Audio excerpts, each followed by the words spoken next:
क्या आप जानते हैं कि देवी सरस्वती, जो ज्ञान, संगीत और विद्या की देवी मानी जाती हैं, अचानक इस संसार से गायब हो गई? ना कोई मंदिर, ना कोई मूर्ति और ना ही उनके स्पष्ट दर्शन। आखिर ऐसा क्या हुआ कि देवी सरस्वती अंतर्धान हो गई? क्या ये कोई दिव्य लीला थी या किसी आर्षी का शाप, या फिर इसके पीछे छिपा है कोई ऐसा गुप्त रहस्य जिसे आज तक बहुत कम लोग जानते हैं? इस वीडियो में हम आपको सुनाने जा रहे हैं एक प्राचीन कथा जो इस रहस्य से पर्दा उठाएगी और बताएगी कि देवी सरस्वती के अदृश्य होने के पीछे कौन सी गूढ़ घटना छुपी है। तो इस वीडियो को अंत तक देखें, क्योंकि जो सच सामने आएगा वह आपको चौंका देगा। सृष्टि की रचना के प्रारंभिक काल में जब ब्रह्मांड का विस्तार हो रहा था, तब परमपिता ब्रह्मा जी ने ज्ञान और सृजन की शक्ति का अनुभव किया। उन्होंने अपने कमंडल से एक दिव्य ऊर्जा का आह्वान किया, जिससे एक अद्भुत प्रकाश प्रकट हुआ।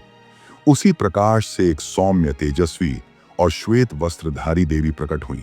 उनका मुख चंद्रमा के समान शीतल और उनकी आंखें करुणा से भरी हुई थीं। उनके 4 हाथों में, एक हाथ में वीणा, दूसरे में ग्रंथ, वेद, तीसरे में अक्षमाला और चौथे में कमंडलाना था। यह थी सरस्वती देवी, जो ज्ञान, संगीत, कला और वेदों की अधिष्ठात्री बनी। सरस्वती देवी की वीणा से जब प्रथम स्वर निकला तो सृष्टि में ध्वनि की तरंगें गूंज उठी। यह ध्वनि ब्रह्मा जी के हृदय में प्रवाहित हुई और सृष्टि के तत्वों को एक लयबद्ध क्रम में स्थापित कर दिया। उनके वेदों से अर्षियों को आत्मज्ञान प्राप्त हुआ और उनके आशीर्वाद से मनुष्य ने कला, संगीत और शास्त्रों का ज्ञान पाया। देवी सरस्वती को यड़वाक देवी खनगस भी कहा जाता है, क्योंकि वे वाणी और वाक्चातुर्य की देवी हैं। उनकी पूजा करने से व्यक्ति को बुद्धि, विवेक और सृजनशीलता प्राप्त होती है। वे विद्यार्थियों, संगीतकारों, कवियों और लेखकों की आराध्य मानी जाती हैं। सरस्वती देवी का वर्णन वेदों, पुराणों, रामायण और महाभारत जैसे अनेक ग्रंथों में मिलता है। ऋग्वेद में देवी सरस्वती की स्तुति की गई है। प्रणो देवी सरस्वती वाजे भिर्वाजिनीवती धीनाम वित्र्यवतु, अर्थात देवी सरस्वती हमें ज्ञान, विद्या और वाणी में निपुण बनाएं और हमारी रक्षा करें। महाभारत में सरस्वती देवी को ज्ञान की देवी के रूप में दर्शाया गया है। वे महर्षि व्यास को प्रेरित करने वाली शक्ति थीं, जिनके कारण उन्होंने महाभारत की रचना की। रामायण में देवी सरस्वती की कृपा से ही केवट, हनुमान और विभीषण ने श्री राम की सेवा में अपनी वाणी से अद्भुत भूमिका निभाई। स्कंद पुराण और ब्रह्मवैवर्त पुराण में बताया गया है कि सरस्वती देवी ही सृष्टि को बौद्धिक शक्ति प्रदान करती हैं। वेदों और उपनिषदों का ज्ञान उन्हीं से प्राप्त हुआ। पुराणों और वेदों में सरस्वती देवी को एक नदी के रूप में भी वर्णित किया गया है। ऋग्वेद में इसका उल्लेख नदियों की माता के रूप में किया गया है। कहा जाता है कि सरस्वती नदी हिमालय से निकलकर कई पवित्र स्थानों से होकर बहती थी, लेकिन एक समय ऐसा आया जब यह नदी अचानक अदृश्य हो गई। इस घटना के पीछे कई पौराणिक और वैज्ञानिक तर्क दिए जाते हैं। स्कंद पुराण के अनुसार एक समय सरस्वती नदी के तट पर एक यज्ञ हो रहा था, लेकिन कुछ ऋषियों ने अहंकार में आकर इसे विधिवत नहीं किया, जिससे देवी अप्रसन्न हो गईं और उन्होंने इस क्षेत्र से अंतर्धान होने का निर्णय लिया। एक अन्य कथा के अनुसार देवी सरस्वती और गंगा के बीच एक विवाद हुआ। सरस्वती को गंगा का अधिक महत्व मिलने से वे कुपित हो गईं और अंतर्धान हो गईं। भूगर्भीय परिवर्तनों के कारण यह नदी धीरे धीरे विलुप्त हो गई और इसका प्रवाह भूमि के अंदर चला गया। आधुनिक शोध से पता चला है कि सरस्वती नदी राजस्थान, हरियाणा और गुजरात के कुछ क्षेत्रों में कभी प्रवाहित होती थी, लेकिन भूगर्भीय हलचलों से इसका जल प्रवाह समाप्त हो गया। अब प्रश्न उठता है, क्या सरस्वती देवी केवल नदी के रूप में अंतर्धान हुई थी, या वे स्वयं किसी पौराणिक घटना के कारण गायब हो गईं? क्या किसी असुर ने उनका अपहरण कर लिया था? क्या किसी ऋषि ने अपने तपोबल से उन्हें अपनी सेवा में बांध दिया था? क्या किसी शाप के कारण वे अदृश्य हो गईं? इन रहस्यों को और गहराई से जानने के लिए हमें कहानी के अगले भाग में प्रवेश करना होगा। सरस्वती देवी का लुप्त होने का रहस्य और कौन कौन इसमें शामिल था। अब आप तय करें कि कहानी को आगे किस दिशा में ले जाना चाहते हैं। ये कथा सत्ययुग कुछ की है, जब धरती पर धर्म, सत्य और तप का प्रभाव सबसे अधिक था। हिमालय के उत्तर में एक दिव्य प्रदेश था, जिसे मन ब्रह्मवर्त भी कहा जाता था। यहाँ आर्षि मुनि गहन तपस्या किया करते थे और यहीं स्थित था सारस्वत कुंड, जहाँ देवी सरस्वती का एक दिव्य मंदिर था। कहा जाता है कि इस स्थान पर स्वयं ब्रह्मा जी ने यज्ञ करके देवी सरस्वती को प्रकट किया था। यह स्थान इतना पवित्र था कि यहाँ आने मात्र से व्यक्ति को अद्भुत ज्ञान और आत्मिक शांति प्राप्त होती थी। इस मंदिर के गर्भगृह में एक अद्भुत स्वर्णिम वीणा पड़ रखी थी, जिसे छूते ही व्यक्ति के भीतर ज्ञान का स्रोत प्रवाहित होने लगता था। एक दिन ब्रह्मवर्त में हलचल मच गई। मंदिर में स्थित मां स्वर्णिम वीणा अदृश्य मन हो गई थी और उसी रात एक विचित्र घटना घटी। सरस्वती देवी का स्वरूप भी मंदिर से लुप्त हो गया। ये देखकर सारे आर्ष स्तब्ध रह गए। पूरे ब्रह्मवर्त में हाहाकार मच गया, क्योंकि देवी सरस्वती की कृपा से ही वहां के लोग वेदों का अध्ययन कर पाते थे। अब प्रश्न उठने लगे, सरस्वती देवी अचानक क्यों गायब हुई? पी लो, क्या यह किसी ऋषि की तपस्या का प्रभाव था? 3. क्या कोई शाप या देवताओं की कोई लीला थी? 4. क्या किसी असुर ने देवी को अपने माया जाल में बांध लिया? ऋषि वशिष्ठ, जो ज्ञान और वेदों के महान ज्ञाता थे, वे उस समय गहन तपस्या कर रहे थे। उन्होंने सरस्वती देवी से यह वरदान मांगा था कि वे स्वयं धरती पर आकर उनके शिष्यों को ज्ञान प्रदान करें। क्या देवी इस वरदान को पूरा करने के लिए किसी अदृश्य रूप में चली गई, या फिर यह कोई और रहस्य था? महर्षि दुर्वासा अपने क्रोध के लिए प्रसिद्ध थे। एक कथा के अनुसार एक बार उन्होंने सरस्वती देवी से प्रार्थना की कि वे उनकी तपस्या से प्रसन्न होकर स्वयं उनके आश्रम में रहें। लेकिन जब देवी किसी कारणवश वहां नहीं पहुंची, तो उन्होंने क्रोध में आकर कहा, यदि देवी स्वयं पृथ्वी से लुप्त नहीं होती तो मैं उन्हें अपने श्राप से अदृश्य कर दूंगा। क्या यह श्राप ही देवी के गायब होने का कारण बना? दूसरी ओर दैत्य गुरु शुक्राचार्य असुरों को वेदों का ज्ञान दिलाने के लिए प्रयास कर रहे थे, परंतु सरस्वती देवी की कृपा केवल धर्मपरायण लोगों पर थी। तब असुरों ने एक घातक योजना बनाई। यदि हम देवी को अपने वश में कर लें तो समस्त ज्ञान हमारे अधिकार में आ जाएगा। क्या असुरों ने कोई गुप्त माया का प्रयोग करके देवी को लुप्त कर दिया? कुछ आर्षियों का मानना था कि स्वयं ब्रह्मा जी, विष्णु जी और महादेव ने मिलकर यह लीला रची थी। उनका मत था कि कलयुग के प्रभाव से ज्ञान की शक्ति धीरे धीरे कम होनी थी और देवी सरस्वती का पृथ्वी से लोप हो जाना इसका संकेत था। ब्रह्मवर्त में देवी के पुनः प्रकट होने के लिए यज्ञ किया जाने लगा, परंतु तभी एक अज्ञात तपस्वी वहां आया और उसने घोषणा की, यदि कोई देवी सरस्वती को पुनः प्राप्त करना चाहता है तो उसे हिमालय के उत्तर में स्थित ज्ञानगर्भ गुफा तक जाना होगा। वहां एक दिव्य संदेश छिपा है जो देवी के लुप्त होने के रहस्य को उजागर करेगा। अब प्रश्न यह था, वह अज्ञात तपस्वी कौन था? क्या कोई वीर राजा या आशीष यात्रा पर निकलेगा? क्या देवी सरस्वती दोबारा प्रकट होंगी या उनका लोप एक दिव्य संकेत मात्र था? सत्य युग का अंत समीप था और त्रेता युग का प्रारंभ होने को था। देवता, ऋषि मुनि और समस्त ब्रह्मांड सरस्वती देवी की कृपा से आलोकित था। देवी सरस्वती, जो ब्रह्मा जी के कमंडल से प्रकट हुई थी, संपूर्ण सृष्टि को ज्ञान, विद्या और संगीत का प्रकाश दे रही थी। किंतु एक दिन अचानक देवी सरस्वती ब्रह्मलोक से लुप्त हो गई। देवताओं में हाहाकार मच गया, आर्षि चिंतित हो उठे और समस्त लोकों में अंधकार छा गया। यह एक ऐसी घटना थी जिसका रहस्य जानने के लिए देवता, दर्श और मनुष्य सभी एक मार्गदर्शन की खोज में थे। शत्रु लोकों में एक महान असुर था, विद्याजीत, जो सदियों से सरस्वती देवी के ज्ञान और संगीत की शक्ति को प्राप्त करने की कामना करता था। उसे विश्वास था कि यदि वह देवी सरस्वती की शक्ति को अपने नियंत्रण में ले ले तो वह समस्त ब्रह्मांड पर शासन कर सकता है। असुर विद्याजीत ने अपनी घोर तपस्या से ब्रह्मा जी को प्रसन्न किया और वरदान मांगा, हे ब्रह्मदेव, मुझे वह शक्ति दो जिससे मैं सभी वेदों, शास्त्रों और ज्ञान का स्वामी बन जाऊं। ब्रह्मा जी जानते थे कि ज्ञान का स्वामी केवल वही हो सकता है जो उसके योग्य हो। उन्होंने असुर को आशीर्वाद दिया, परंतु एक शर्त रखी, तू ज्ञान अर्जित कर सकता है किंतु ज्ञान की देवी को पराजित नहीं कर सकता। असुर ने इस शर्त को स्वीकार किया, किंतु उसका मन कुटिल था। उसने सोचा कि यदि वह सरस्वती देवी को बंदी बना ले तो ज्ञान की शक्ति उसी के वश में आ जाएगी। उधर महर्षि अथर्वण कठोर तपस्या कर रहे थे।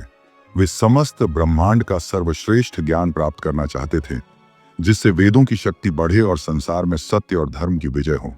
किंतु उनके तप से एक भयंकर ऊर्जा उत्पन्न हो रही थी, जिसने देवी सरस्वती को चिंतित कर दिया। यह ऊर्जा इतनी प्रबल थी कि ब्रह्मांड की संतुलना बिगड़ने लगी। देवी ने महर्षि के तप को भंग करने के लिए प्रकट होकर कहा, हे ऋषिवर, ज्ञान वह नहीं जो मात्र ग्रंथों में समाहित हो, अपितु वह है जो संसार के कल्याण में प्रवाहित हो। तुम्हारी तपस्या असीमित ज्ञान तो दे सकती है, किंतु यह संसार को असंतुलित भी कर सकती है। महर्षि को यह स्वीकार न था। वे अडिग रहे और देवी सरस्वती से आग्रह किया कि वे उन्हें संपूर्ण विद्या का स्वामी बना दें। देवी ने दुखी होकर कहा, जिसने ज्ञान के उद्देश्य को नहीं समझा उसे मैं अपना आशीर्वाद नहीं दे सकती। देवी सरस्वती अदृश्य हो गई और उसी क्षण ब्रह्मांड में अजीब हलचल होने लगी। इंद्रदेव, विष्णु और शिव इस घटना को देख रहे थे। इंद्रदेव ने सोचा कि यदि देवी सरस्वती लुप्त हो गई तो देवताओं का यश और सामर्थ्य भी क्षीण हो जाएगा। भगवान विष्णु ने कहा, यह देवी की लीला है। जब तक मनुष्य और देवता ज्ञान का आदर नहीं करेंगे, जब तक वे विद्या को लोभ और शक्ति का माध्यम बनाएंगे, तब तक देवी का पुनः प्रकट होना संभव नहीं। देवताओं ने इसे परीक्षा के रूप में स्वीकार किया, लेकिन एक प्रश्न शेष था। क्या देवी स्वेच्छा से अदृश्य हुई थी या किसी महाशक्ति ने उन्हें छुपा लिया था? एक प्राचीन भविष्यवाणी थी, जब लोभ ज्ञान पर हावी होगा, जब तपस्वी अपनी तपस्या के कारण अंधे हो जाएंगे और जब असुर ज्ञान को शक्ति में बदलने का प्रयत्न करेंगे, तब स्वयं ज्ञान की देवी अदृश्य हो जाएंगी। किंतु जब एक सच्चा साधक अपनी निष्ठा और भक्ति से उन्हें पुकारेगा, तभी वे पुनः प्रकट होंगी। ये सुनकर सभी देवताओं, ऋषियों और मनुष्यों में हलचल मच गई। कौन था वह साधक जो देवी को पुनः प्रकट कर सकता था? कई ऋषि इस रहस्य को समझने में असफल रहे, लेकिन फिर एक रहस्यमयी संत प्रकट हुए। ऋषि वागीश्वर को एक गुप्त ग्रंथ मिला, जिसमें लिखा था, संगीत, ज्ञान और तपस्या का संयोग ही देवी सरस्वती को पुनः प्रकट कर सकता है। उन्होंने बताया कि एक प्राचीन मंदिर था जिसे वैविध्याजीत महालय कहा जाता था। यह मंदिर गुप्त था और उसे खोजने वाला ही देवी के लोप का रहस्य जान सकता था। कई राजाओं, ऋषियों और साधकों ने इस रहस्य को सुलझाने की ठानी, लेकिन एक ही साधक था जो इसे हल कर सकता था। श्री अद्वैत, एक महान योगी जो ब्रह्म ज्ञान में अति निपुण थे, किंतु अहंकार से रहित थे। श्री अद्वैत ने प्रण लिया कि वे किसी भी तरह से देवी सरस्वती को पुनः प्रकट करेंगे। वे तीनों लोकों की यात्रा पर निकले, स्वर्ग, मृत्युलोक और पाताल। सरस्वती देवी ज्ञान, संगीत और विद्या की अधिष्ठात्री हैं। वे ब्रह्मा जी के कमंडल से प्रकट हुई और सृष्टि को वाणी, बुद्धि और संगीत का वरदान दिया। देवी की उपासना आर्षि मुनियों, विद्वानों और साधकों द्वारा की जाती है, परंतु एक रहस्यमयी घटना के कारण वे अचानक इस भौतिक लोक से विलुप्त हो गईं। ब्रह्मा जी सृष्टि के जन्मदाता हैं और उन्होंने ही सरस्वती देवी को उत्पन्न किया। वे ही सृष्टि में ज्ञान और वेदों का विस्तार करना चाहते थे, जिसके लिए सरस्वती देवी का अस्तित्व अनिवार्य था। देवी के अचानक गायब हो जाने से वे अत्यंत चिंतित हो गए। महर्षि वशिष्ठ वेदों और आध्यात्मिक ज्ञान के महान जाता हैं। वे हमेशा सत्य और धर्म के मार्ग पर चलते हैं। जब सरस्वती देवी गायब होती हैं, तो वे इस रहस्य को समझने और देवी को वापस लाने का प्रयास करते हैं। नारद मुनि, जो तीनों लोकों में विचरण करते हैं, देवी के लुप्त होने का रहस्य खोजने में महत्वपूर्ण भूमिका निभाते हैं। वे ही पहले यह संकेत देते हैं कि सरस्वती देवी का अचानक गायब होना केवल एक संयोग नहीं, बल्कि किसी गूढ़ रहस्य का परिणाम है। शंभु केतु एक शक्तिशाली असुर है, जिसने घोर तपस्या कर वरदान प्राप्त किया कि वह किसी भी प्रकार के ज्ञान और वेदों की शक्ति से अप्रभावित रहेगा। वह चाहता है कि संसार में केवल अज्ञान और अंधकार फैले, ताकि वह देवताओं और मानवों पर शासन कर सके। ऐसा माना जाता है कि उसने ही किसी चाल से सरस्वती देवी को इस लोक से गायब करने की योजना बनाई थी। पृथ्वीराज एक महान धर्मपरायण सम्राट हैं, जो सरस्वती देवी के अनन्य भक्त हैं। देवी के लुप्त होने से उनका राज्य अज्ञानता और अशुभ घटनाओं से भरने लगता है। जब ऋषियों से उन्हें इस रहस्य के बारे में संकेत मिलता है, तो वे देवी की खोज करने का प्रण लेते हैं। एक रहस्यमयी साधु जो कैलाश पर्वत के किसी गुप्त आश्रम में तपस्या कर रहे हैं, इस पूरे घटनाक्रम का रहस्य जानते हैं। वे केवल उसी को रहस्य बताएंगे जो कठिन परीक्षाओं और संघर्षों से गुजरेगा और स्वयं को योग्य साबित करेगा। राजा पृथ्वीराज नारद मुनि और वशिष्ठ ऋषि से मिलकर ये जानने का प्रयास करते हैं कि देवी सरस्वती आखिर क्यों और कैसे गायब हुई। नारद मुनि संकेत देते हैं कि कोई दुष्ट शक्ति संसार को अज्ञान और अंधकार में ढकेलना चाहती है। राजा पृथ्वीराज देवी सरस्वती की खोज में कठिन तपस्या करने का संकल्प लेते हैं। वे हिमालय के दुर्गम मार्गों पर जाते हैं, जहां उन्हें एक प्राचीन योगी से गुप्त ज्ञान और कुछ दिव्य मंत्र प्राप्त होते हैं। ये मंत्र उन्हें दुष्ट शक्तियों से लड़ने और देवी के रहस्य को सुलझाने में सहायता करेंगे। हिमालय की यात्रा के दौरान उन्हें भयंकर प्राकृतिक आपदाओं और दानवों का सामना करना पड़ता है। वे एक ऐसे नगर में पहुंचते हैं जहां अज्ञानता और अंधकार का शासन है। ये वही स्थान है जहां शंभु केतु ने अपनी शक्ति फैलाई है। उन्हें एक रहस्यमयी गुफा मिलती है, जिसके द्वार पर लिखा होता है, केवल सत्य, ज्ञान और भक्ति की परीक्षा पास करने वाला ही अंदर जा सकता है। राजा पृथ्वीराज और ऋषि वशिष्ठ और नारद मुनि की सहायता से असुर शंभु केतु के किले तक पहुंचते हैं। वहां एक भयंकर युद्ध होता है जिसमें राजा को अपनी दिव्य शक्तियों और मंत्रों का उपयोग करना पड़ता है।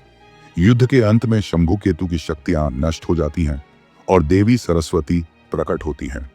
वे बताती हैं कि वे स्वयं ही इस परीक्षा में थी, देखने के लिए कि क्या संसार में अभी भी कोई ऐसा है जो ज्ञान और सत्य की रक्षा कर सकता है।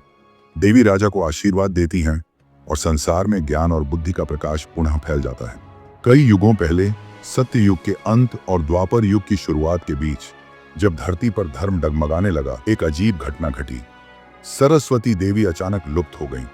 न ऋषियों के यज्ञ में उनका आह्वान सफल हो रहा था, न विद्वानों को वेदों का साक्षात्कार हो रहा था। संगीत मौन था, कवियों की वाणी सूख गई थी और ज्ञान के बिना संसार अंधकार में डूबता जा रहा था। सरस्वती देवी के लुप्त होने का सबसे बड़ा प्रभाव यह पड़ा कि संसार में अज्ञान, अधर्म और भ्रम की धुंध फैलने लगी। जहां पहले वेदों का प्रकाश था, वहां तर्कहीनता ने घर कर लिया। विद्वान मौन हो गए, ऋषियों की तपस्या निष्फल होने लगी और मनुष्य अंधविश्वास और भौतिक सुखों में डूबने लगे। इस समय एक महाबली असुर, अविद्यासुर, अज्ञान का प्रतीक, पृथ्वी पर अपना साम्राज्य बढ़ाने लगा। उसने राजा महाराजाओं को भ्रमित कर दिया कि ज्ञान और शिक्षा की कोई आवश्यकता नहीं, केवल शक्ति और धन ही वास्तविक सत्य है। लोग धीरे धीरे वेदों और शास्त्रों से दूर होने लगे। मंदिरों में पूजा तो होती थी, लेकिन उनमें श्रद्धा की जगह आडंबर आ चुका था। लेकिन इस अंधकार में भी एक दीप जल रहा था। महर्षि वशिष्ठ और उनके शिष्य आर्षि भारद्वाज ने प्रतिज्ञा की कि वे ज्ञान और सरस्वती देवी को पुनः प्रकट करके रहेंगे। वे गंगा तट पर जाकर कठोर तप करने लगे। तपस्या इतनी प्रबल थी कि स्वयं इंद्रदेव भी भयभीत हो गए और ब्रह्मा जी से इसका समाधान पूछने पहुंचे। ब्रह्मा जी ने कहा, जब तक मनुष्य स्वयं ज्ञान और सत्य की खोज नहीं करेगा, सरस्वती देवी प्रकट नहीं होंगी। वे किसी की इच्छा अनुसार नहीं आती, वे केवल वहां निवास करती हैं जहां ज्ञान और भक्ति का संगम होता है। ये सुनकर आर्षि भारद्वाज और अन्य ऋषियों ने पूरी पृथ्वी पर ज्ञान और भक्ति की ज्योति जलाने का संकल्प लिया। उन्होंने बच्चों को शिक्षा देना शुरू किया, सत्य और धर्म का प्रचार किया और राजा महाराजाओं को यह समझाने का प्रयास किया कि बिना ज्ञान के उनका साम्राज्य अधिक समय तक नहीं टिकेगा। लेकिन अविद्यासुर यह सहन नहीं कर सकता था। उसने अपने राक्षसों को भेजा, जिन्होंने ऋषियों के आश्रमों को नष्ट करने की कोशिश की, परंतु आर्षियों की तपस्या से उत्पन्न दिव्य ऊर्जा ने उन्हें विफल कर दिया। अंततः एक दिन जब विद्या के प्रति प्रेम और भक्ति का प्रकाश संपूर्ण भारतवर्ष में फैल गया, तब एक दिव्य प्रकाश प्रकट हुआ। उनकी वीणा की मधुर ध्वनि से संपूर्ण जगत में प्रकाश फैल गया। जो लोग भ्रम में थे, उनका मोह भंग हुआ। जिनके हृदय में अज्ञान था, वहां अब ज्ञान का संचार हुआ। अविद्यासुर और उसके अनुयायी इस दिव्य प्रकाश को सहन नहीं कर सके और जलकर भस्म हो गए। आज के समाज में भी कहीं ना कहीं अविद्यासुर जैसा प्रभाव दिखता है, जहां लोग सत्य और ज्ञान से दूर होकर केवल भौतिक सुखों में लिप्त हो रहे हैं, जहां शिक्षा एक व्यवसाय बन गई है और वास्तविक विद्या को महत्व नहीं दिया जा रहा। संपूर्ण ब्रह्मांड में हलचल मच गई थी। ऋषि मुनियों के यज्ञ निष्फल हो रहे थे, वेदों के उच्चारण में बाधा आ रही थी और ज्ञान का प्रकाश धीरे धीरे मन पड़ने लगा था। यह सब तब हुआ जब देवी सरस्वती अचानक अंतर्धान हो गई। देवताओं से लेकर मानव तक हर कोई अचंभित था। आखिर देवी कहां चली गई? राजा विक्रमसेन, जो एक महान तपस्वी और धर्मपरायण शासक थे, इस रहस्य को सुलझाने का प्रण लेते हैं। वेदों और पुराणों में शोध करने के बाद उन्हें एक संकेत मिलता है, जब शब्द मौन हो जाए, जब ज्ञान मौन धारण कर ले, तब देवी का स्वरूप प्रकट होगा। इस रहस्य को समझने के लिए राजा विक्रमसेन हिमालय की ओर प्रस्थान करते हैं। वहां उन्हें एक प्राचीन योगी मिलते हैं जो बताते हैं, ज्ञान की देवी तभी प्रकट होती है जब सत्य की खोज करने वाला अहंकार और मोह को त्याग देता है। राजा विक्रमसेन ने वर्षों तक तपस्या की, परंतु देवी नहीं प्रकट हुई। फिर एक दिन उन्होंने अपने अहंकार को पूरी तरह छोड़ दिया और स्वयं को ब्रह्मांड के ज्ञान के प्रति समर्पित कर दिया। तभी आकाश में प्रकाश फैला और एक दिव्य ध्वनि गूंज उठी, मैं कभी लुप्त नहीं होती, केवल वे ही मुझे नहीं देख सकते जो अज्ञान और अहंकार से भरे होते हैं। देवी प्रकट नहीं हुई, परंतु उनका संदेश स्पष्ट था। वह हमेशा इस ब्रह्मांड में विद्यमान है, परंतु केवल वही उन्हें देख सकते हैं जो सच्चे ज्ञान की खोज में समर्पित होते हैं। इस घटना के बाद राजा विक्रमसेन ने अपने राज्य में एक विशाल गुरुकुल की स्थापना की, जहां केवल वे ही प्रवेश पा सकते थे जो सच्चे ज्ञान के लिए समर्पित हों। धीरे धीरे इस स्थान से ऐसे विद्वान निकले जिन्होंने वेदों की पुनर्स्थापना की, कला और संगीत को नया जीवन दिया और मानवता को सच्चे ज्ञान के मार्ग पर अग्रसर किया। देवी सरस्वती का रहस्य एक संदेश के रूप में सामने आया। ज्ञान खोता नहीं, केवल भटक जाता है। जब संसार अज्ञान, मोह और अहंकार से मुक्त होगा, तब ज्ञान और देवी सरस्वती का प्रकाश स्वतः ही प्रकट हो जाएगा। इस रहस्यमयी कथा से हमें एक गहरा संदेश मिलता है। ज्ञान कभी समाप्त नहीं होता, बस हमें उसे प्राप्त करने की सच्ची इच्छा होनी चाहिए। अगर हम अहंकार, अज्ञान और मोह से घिरे रहेंगे तो सत्य और ज्ञान हमसे हमेशा दूर रहेंगे। लेकिन जब हम सच्चे मन से ज्ञान की खोज करेंगे तो सरस्वती देवी का आशीर्वाद हमें अवश्य प्राप्त होगा। अगर आपको यह कहानी पसंद आई और आपने इससे कुछ नया सीखा तो इस वीडियो को लाइक जरूर करें। आपके एक शेयर से यह ज्ञान और प्रेरणा और भी लोगों तक पहुंच सकती है, तो इसे अपने दोस्तों और परिवार के साथ जरूर शेयर करें। और अगर आप ऐसी ही अनसुनी, रहस्यमयी और प्रेरणादायक कहानियां सुनना चाहते हैं तो हमारे चैनल को सब्सक्राइब करें और बेल आइकन दबाएं ताकि कोई भी रोचक वीडियो आपसे मिस